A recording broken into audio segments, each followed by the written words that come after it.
तो फिल्म की शुरुआत में हम ऐना को देखते हैं जिसके हाथ में एक बहुत ही पुरानी चाबी है जिससे वो देख ही रही थी तो एकदम से उसे अपने घर के बाहर शोर सुनाई दिया। दरवाजे के करीब जाकर ऐना ने चेक किया तो बाहर उसका भाई बैठा हुआ था जिसे कैंसर था और जल्द ही वो मरने भी वाला था। ऐना ये बात जानती थी इसीलिए काफी परेशान रहा करती थी। वो अपने भाई का ध्यान खुद रखती थी, किसी को भी ये अपने घर नहीं आने देते थे क्योंकि घर में इन्होंने बहुत सारे राज छुपाए हुए थे। ऐना का भाई इस टाइम भी उसे अपने पास बैठने को कहता है लेकिन परेशानी में ऐना नहीं बैठती और चली जाती है। ऐना पिछले कई सालों से एक दिमागी बीमारी से जूझ रही है। उसे हर चीज की बहुत ज्यादा टेंशन रहती है और पिछले 10 सालों से तो वो घर के बाहर भी नहीं गई। उसे लगता है कि अगर वो घर के बाहर जाएगी तो कुछ बहुत बुरा हो जाएगा। आज इनके घर पर ऐना के भाई की लॉयर आती है। ऐना का भाई असल में मरने से पहले अपनी सारी प्रॉपर्टी ऐना के नाम करवाना चाहता था और लॉयर की ये बातें सुनकर ऐना बहुत ज्यादा परेशान हो गई। इतनी ही देर में ऐना के घर पे एक डिलीवरी बॉय भी आ गया जो रोज ऐना के घर खाना डिलीवर करता था। अपने भाई के अलावा ऐना सिर्फ इस डिलीवरी बॉय से बात किया करती थी। अभी वो इस डिलीवरी बॉय डैन से बात ही कर रही थी कि एकदम से उसे अपने भाई के कमरे से किसी चीज के गिरने की आवाज आई। वहाँ जाकर देखा तो उसका भाई बेड से गिर गया था। वो बहुत ही प्यार से अपने भाई को उठाकर बेड पे लिटाती है जिसके बाद ये लोग पूरा दिन बातें करते हुए गुजरते हैं। रात होने पर ऐना अपने रूम में सोने चली गई। रूटीन के मुताबिक आधी रात में उसका अलार्म बजा। ये उसके भाई को मेडिसिन देने का वक्त था। वो जल्दी से उठकर अपने भाई के रूम में गई तो उसने देखा कि आज उसका भाई मर चुका है। इस हादसे से ऐना बिल्कुल टूट गई। उसके पेरेंट्स तो पहले ही नहीं थे और आज उसका आखिरी सहारा उसका भाई भी चला गया था। अब ऐना रेस्क्यू वालों को कॉल करके अपने भाई की डेड बॉडी को घर से भेज देती है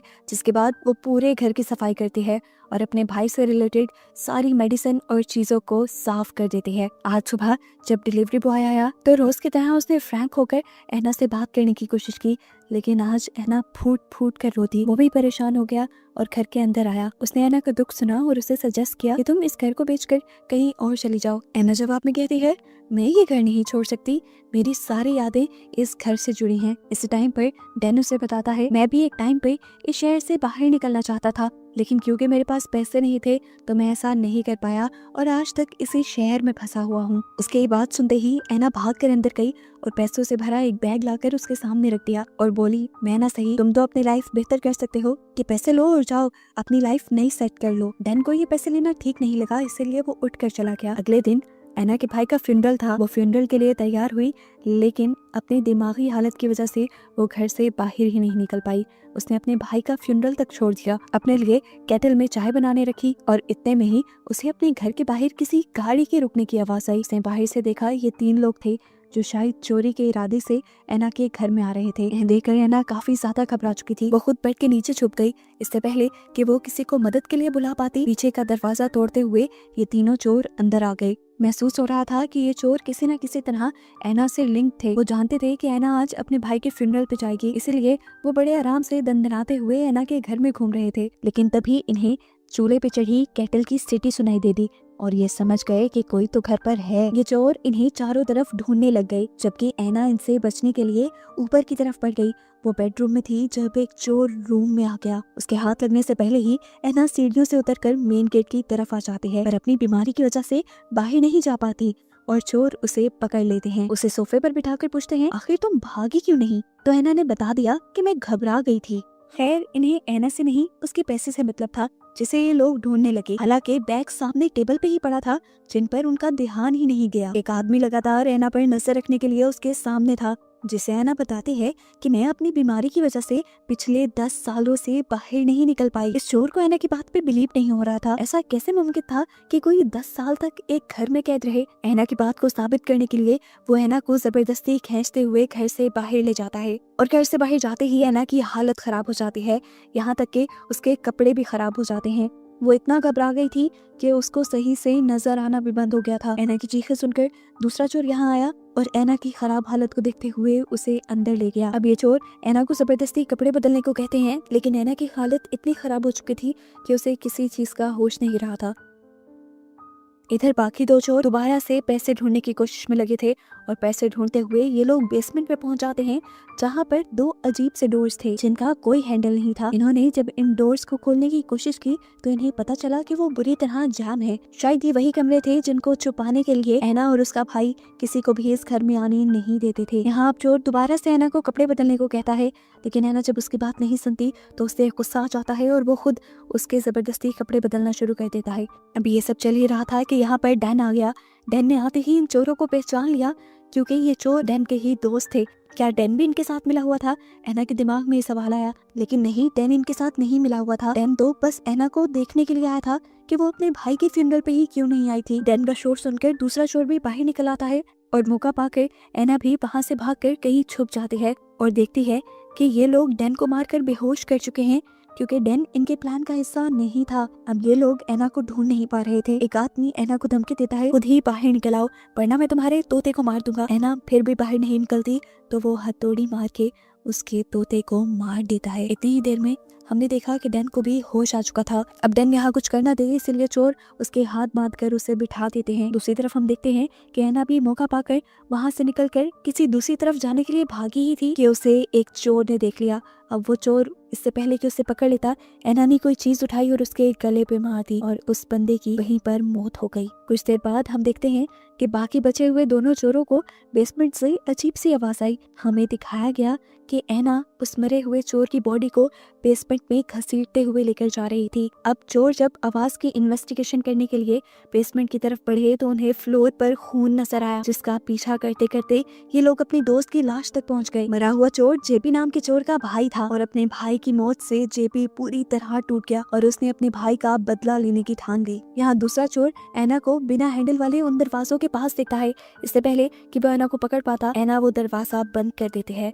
अब ऐना भागते हुए इसी बेसमेंट में बने हुए एक कमरे में जाती है और एक पुराने बॉक्स में से एक चाबी निकाल लेती है, जिस पुरानी चाबी से उसने एक बॉक्स खोला और लीवर दबा दिया। लीवर के दबाते ही बेसमेंट में जाने वाली सारी सीढ़ियां बंद हो गईं और ऐसे वो दोनों चोर जो अपने साथी को ढूंढते हुए बेसमेंट तक आए थे वो दोनों बेसमेंट में ही बंद हो जाते हैं। अब ये दोनों चोर बेसमेंट में कैद बिल्कुल पागल हो चुके थे और किसी तरह यहाँ से निकलने की कोशिश कर रहे थे। वो उस भारी से लोहे की दरवाजे को तोड़ने की कोशिश करते हैं, हालांकि वो जानते हैं कि ये दरवाजा उनसे टूटने वाला नहीं। यहाँ पर हमें ऐना को दिखाया जाता है जो अब डैन के पास आ गई है। डैन उसे माफी मांगता है और कहता है कि इस सब में मेरा हाथ नहीं, इनमें से सिर्फ वेंस मेरा दोस्त था और उसे बस मैंने तुम्हारे पैसे के बारे में बता दिया था। मैंने ही जानता था कि उनका इरादा चोरी का बन जाएगा, इसके लिए मैं माफी मांगता हूँ। अब इस चोरी के पीछे क्योंकि डैन का कसूर था, ऐना ने उस पे भी रहम नहीं किया। ऐना ने ये भी नहीं देखा कि वो उसका दोस्त था। ऐना ने उसके जुर्म में उसकी उंगली तोड़ी और उसके बंधे हुए हाथों के साथ ही उसे बेसमेंट में फेंक दिया। अपने ऊंचाई से गिरने की वजह से उसका पाँव टूट गया था, वो दर्द से चिल्ला रहा था।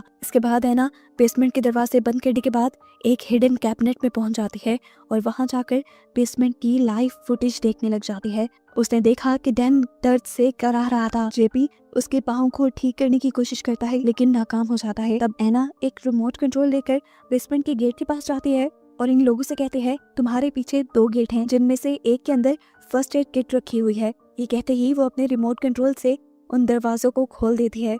जेपी जब फर्स्ट एड किट लेने उस रूम के अंदर गया तो फौरन ही ऐना ने उस रूम को लॉक कर दिया। जेपी गुस्से से तिलमिला उठा। उसने देखा कि ये रूम बिल्कुल वैसा ही था जैसे ऊपर ऐना का रूम। यहाँ हम देखते हैं कि जेपी का दूसरा साथी यहाँ का दूसरा डोर खोलने की कोशिश करता है और इस चीज में वो कामयाब भी हो जाता है। दरवाजा तोड़कर जब वो अंदर गया तो उसने देखा कि रूम में 2 फ्रीजर्स थे जिन्हें खोलने पर उसके होश उड़ गए। अंदर काफी सारी लाशें थी। इसी रूम से एक बाहर जाने का रास्ता भी था। इससे पहले कि वो बाहर जा पाता, पीछे से ऐना ने आकर उसके सर के ऊपर हथौड़ी से वार कर दिया। उसका सर फट गया। अपने आप को बचाने के लिए उसने अब ऐना के ऊपर हमला किया। ऐना का गला पकड़कर वो उसका गला दबाने लगा, लेकिन लगातार बहते सर के खून ने उसे आखिर मार डाला। यहीं पर हम डैन को देखते हैं जो अपने साथियों को ढूंढते ढूंढते इस रूम में आ गया है, इस फ्रीजर वाले रूम में, और फ्रीजर में पड़ी लाशों को देखकर वो भी डर जाता है। इतनी देर में हम देखते हैं कि अब ऐना के घर पर ऐना की लॉर आ चुकी थी। वो उसे विल देने के लिए आई थी। ऐना अपने आप को कवर करते हुए ऊपर आई और उसने ऐसा प्रिटेंड किया कि जैसे कुछ हुआ ही नहीं है, लेकिन फिर भी लॉयर को नीचे बेसमेंट से अजीबोगरीब आवाजें आ गई। लॉयर ने जब पूछा तो उसने कह दिया कि शायद कोई जानवर होगा। जिस पर लॉयर भी उसकी बात मानकर वहाँ से चली गई। लॉयर के यहाँ से चले जाने के बाद एना अपनी बेसमेंट की स्टेयर्स ओपन करते हुए बेसमेंट में जाती है और डैन को उस फ्रीजर वाले रूम में देखकर उसे गुस्सा आ जाता है। वो गुस्से में उसे बालों से उठाकर एक अलमारी में कैद कर देती है, जो अलमारी दरअसल एक सीक्रेट डोर था, जिस डोर से डैन एक दूसरे रूम में आ गया जहाँ पे उसका दूसरा साथी बंद था। इस रूम के अंदर एक ऐसा मिरर लगा हुआ था जिसकी दूसरी तरफ से एना इन दोनों को देख सकती थी। एना जाकर उस मिरर के सामने बैठ गई। ये लोग एना को नहीं देख पा रहे थे। जेपी को इस मिरर के बारे में पता चल जाता है। गुस्से में वो इस मिरर को तोड़ने की जब कोशिश करता है तो एना बताती है कोई फायदा नहीं, ये मिरर नहीं टूटेगा, ये बुलेट प्रूफ है। इसके बाद वो जेपी से कहती है तुम अलमारी में पड़ी हुई शर्ट निकाल कर पहन लो। जेपी क्या करता, इस टाइम वो उसकी कैद में था। जो एना ने कहना था उसने वही करना था। एना के कहने के मुताबिक वो अब अलमारी से शर्ट निकाल कर पहन लेता है। इस पॉइंट पर आकर हमें पता चलता है कि असल में एना और उसका भाई साइकोपैथ थे। वो लोगों को ड्रग्स देकर इस कमरे में जानबूझकर लेकर आते थे और फिर अलमारी के जरिए एना का भाई इस कमरे में आकर उनको मार दिया करता था और शीशे के पीछे बैठकर एना ये सब देखकर इंटरटेन होती थी। यहाँ पर जेपी काफी ज्यादा जज्बाती हो जाता है। वो एना से पूछता है आखिर हम यहाँ पर क्यों हैं, ये कमरा तुमने क्यों बनाया है और तुमने मुझे किसकी शर्ट पहनाई है। तब एना ने उसे अपने पास्ट की कहानी बताना शुरू की। उसने बताया कि जब मैं बहुत छोटी थी तो मेरे डैड ने मुझे अब्यूज किया और जब ये बात मेरे भाई को पता चली तो उसे बहुत ज्यादा गुस्सा आ गया और उसने मेरे डैड का गला दबाते हुए उसे मार डाला। अपने डैड की मौत से मैं बहुत ज्यादा रिलैक्स हुई और इस चीज का अंदाजा जब मेरे भाई को हुआ कि मैं काफी रिलैक्स हुई तो उस दिन के बाद से उसने ऐसे लोगों को बहला फुसला कर यहाँ लाना शुरू कर दिया जो लड़कियों या बच्चियों को अब्यूज किया करते थे। इस अलमारी के जरिए मेरा भाई आकर उन्हें गला दबाकर मार देता था, वो भी मेरे डैड की शर्ट पहनाकर, और मैं उन्हें देखती थी। उन्हें देखकर मुझे ऐसा ही लगता था कि जैसे मेरा भाई मेरा बदला लेने के लिए मेरे डैड को मार रहा है। मुझे बहुत अच्छा लगता था। ये सारी कहानी सुनकर जेपी एना और एना के भाई को पागल कह देता है और ये बात सुनकर एना को गुस्सा आ जाता है। एना को लगता था उन्होंने जो किया ठीक किया, उन्होंने मुजरिमों को बस सजा दी है। अब क्योंकि जेपी ने उन्हें गलत साबित किया था इसीलिए एना डैन से कहती है कि वहाँ ड्रॉ में एक गन पड़ी है, उसे उठाकर जेपी को मार डालो। इससे पहले कि डैन ये काम करता, डैन को धक्का देते हुए जेपी यहाँ जाता है और उस गन को उठा लेता है।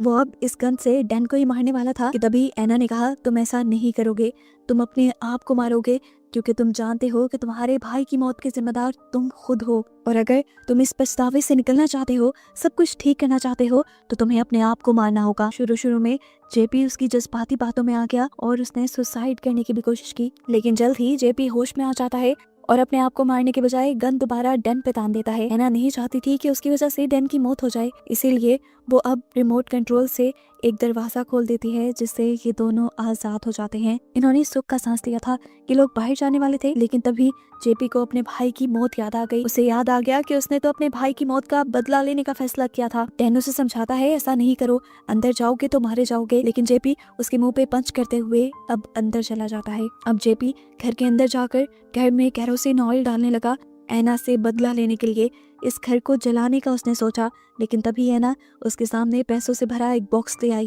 लेकिन अब जेपी को उसके ये पैसे भी नहीं चाहिए थे, वो ये पैसे भी साइड पे फेंक देता है और जबरदस्ती एना को पकड़ने की कोशिश करता है।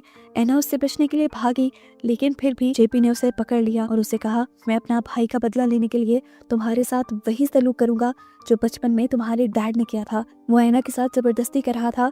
इससे पहले कि वो कुछ गलत कर देता, डैन यहाँ पर आकर उसे रोक देता है, उसे साइड पे करता है और इसी मौके का फायदा उठाते हुए एना उसकी पॉकेट में मौजूद गन निकाल लेती है और उससे एक ही लम्हे में जेपी को शूट करके मार डालती है। डैन ने ये मर्डर अपनी आंखों के सामने होता देखा था। वो जानता था कि अगर उसने थोड़ा सा भी रिएक्ट किया या कुछ कहा तो वो खुद ही मारा जाएगा, इसीलिए चुपचाप वो घर से बाहर निकल गया। डैन के यहाँ से जाने के बाद एना भी इस घर से निकलने का फैसला करती है और आज 10 सालों में पहली मर्तबा वो घर से निकलने के बाद अपने आप को ऐसा फील नहीं कर रही थी जैसे वो घबराई हुई हो। इस सारे वाकये से आज के दिन से उसकी बीमारी ठीक हो गई। बाहर निकलते ही उसने जिंदगी की एक नई शुरुआत करने का सोचा और एक माचिस की तिली जलाते हुए अपने इस घर को यानी अपने पास्ट को जला दिया, जिसको दिखाते हुए ही बस ये कहानी यहाँ खत्म हो गई।